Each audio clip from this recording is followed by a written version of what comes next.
తెలుగువారి తొలి పండుగ ఉగాది. చైత్ర శుద్ధ పాఠ్యమి రోజు ఉగాది జరుపుకుంటారు. తెలుగు సంవత్సరాలు ఉగాదితోనే మొదలవుతాయి. అందుకే ఉగాది.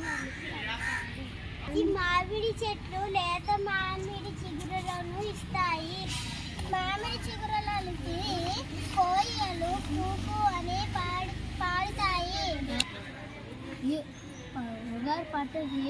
ఉగాది పచ్చడి చేస్తారు.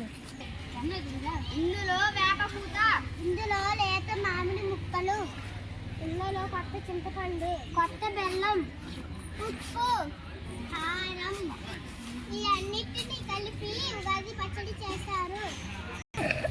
మరి ఇప్పుడు ఉగాది పచ్చడి చేద్దామా? ముందుగా గిన్నెలో మామిడి ముక్కలు వేసుకోవాలి.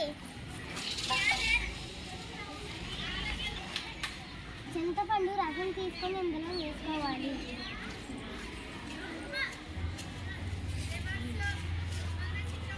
తరిగిన బెల్లం వేసుకోవాలి. తగినంత ఉప్పు వేసుకోవాలి. తగినంత కారం వేసుకోవాలి. వేప పూత వేసుకోవాలి. అదంతా వేసినా ఈ మిశ్రమాన్ని బాగా కలపాలి. ఈ పచ్చడిని దేవుడికి నైవేద్యంగా పెట్టి తింటారు. ఈ ఉగాది పచ్చడిలో చేదు, వగరు, పులుపు, తీపి, ఉప్పు, కారం ఇలా 6 రుచులు ఉంటాయి.